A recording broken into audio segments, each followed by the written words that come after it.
მოკლედ მეგობრებო, ეხლა მოვედი კოდის პოლიციასთან და მე უნდა შევიდე და იძულებული ვარ რომ გავაფრთხილო ეს ხალხი, რომ მათზე არის წყევლა გადმოსული და რომ ეს წყევლა, რომელიც მე გამოვთქვი დღეს და რომელიც მე დავწერე დღეს ჩემს Facebook გვერდზე, მათ უნდა წაიკითხონ და გაიგონ, თუ არ წაიკითხავენ და არ გაიგებენ ეს მათი ნება იქნება და მათი გადაწყვეტილება, უბრალოდ მე იძულებული ვარ რომ ამ პოლიციას შევატყობინო ის წყევლა, რომელიც მათზეც გადმოვიდა და მათსაც შეეხო. აქედან გამომდინარე, მე ახლა სამი შვილით, ჩემ პატარა ბავშვებს აგერ მანქანაში ძინავთ, სამივეს და დავტოვებ მანქანაში დროებით, გადავალ კოდის პოლიციაში და შევატყობინებ მე მათ ამ საკითხს.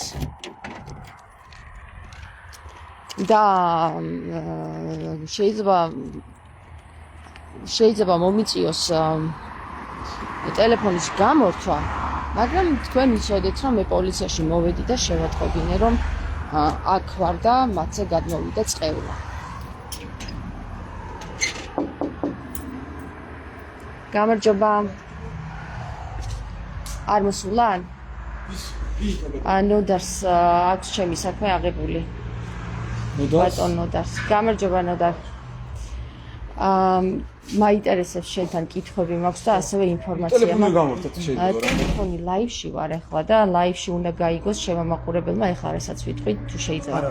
მე ვჩანვარ მხოლოდ. არ ვიცი მის უბრალოდ არ შეიძლება ტელეფონი უნდა შეინახო და მე გავურძოთ საუბარი. ესე გამორთეთ. კარგით მეგობრებო, მე ახლა დავხურავ ტელეფონს, როგორც გითხარით მე გადავცემ იმ საკითხს, რაც უკვე გადასაცემი მაქვს, თქვენ იცით ჩემი Facebook გვერდზე, დღეს რაც ყევლაც გამოვიდა ჩემი პირიდან და აი ამ საკითხს მე შევატყობინე პოლიციას.